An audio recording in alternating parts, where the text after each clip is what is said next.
అనగనగా ఒక దట్టమైన అడవిలో ఒక సింహం మరియు ఏనుగు ప్రాణ స్నేహితులుగా ఉండేవాళ్ళు.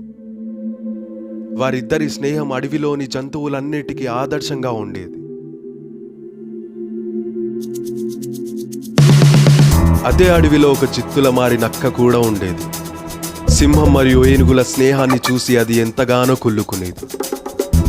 ఎలాగైనా వీరి స్నేహాన్ని విడదీయాలని పన్నగాన్ని పన్నింది.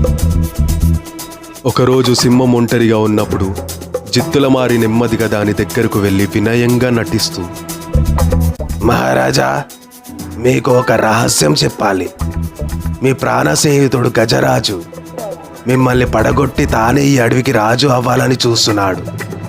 గజరాజు నా ప్రాణ స్నేహితుడు, అలాంటి వాడు కాదు. కానీ జిత్తుల మారి ప్రతిరోజు ఏదో ఒక కల్పిత కథను అల్లి సింహం చెవిలో వేస్తూనే ఉంది. నెమ్మదిగా సింహం మనసులో అనుమానం అనే విషయం నాటుకుంది. అది గజరాజుతో మాట్లాడడం తగ్గించేసింది.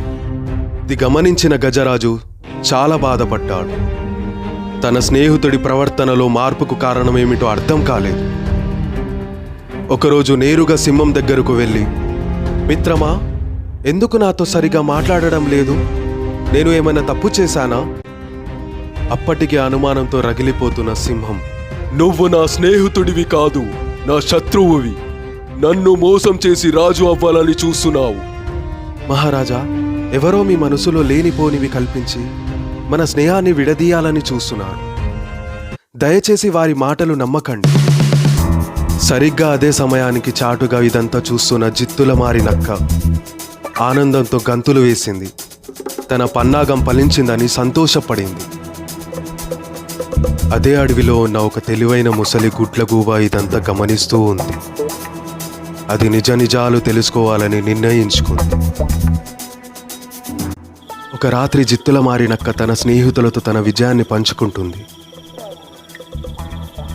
చూసారా, నా తెలివితో ఆ బలశాలులైన సింహం ఏనుగులను ఎలా విడదీశానో. జిత్తుల మారి నక్క మాటలు విన్న గుడ్లగూబ వెంటనే ఎగిరి వెళ్ళి సింహం ఏనుగు ఉన్న చోట వాలింది. తను విన్నంత వారికి చెప్పింది. నిజం తెలుసుకున్న సింహం సిగ్గుతో తలదించుకుంది. తన స్నేహితుడిని అపార్థం చేసుకున్నందుకు చాలా బాధపడింది. మిత్రమా, నన్ను క్షమించు. దుష్టుల మాటలు విని నిన్ను అనుమానించాను. సింహం మరియు ఏనుగు ఇద్దరు కలిసి జిత్తుల మారి నక్కకు బుద్ధి చెప్పాలని నిర్ణయించుకున్నారు.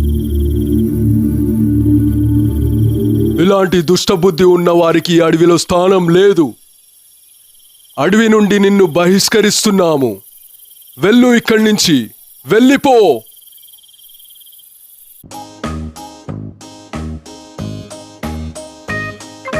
ఆ రోజు నుండి సింహం మరియు ఏనుగుల స్నేహం మరింత బలపడింది. చెప్పుడు మాటలు విని నిజమైన స్నేహాన్ని ఎప్పటికీ అనుమానించకూడదని అడవిలోని జంతువులన్నీ గ్రహించాయి.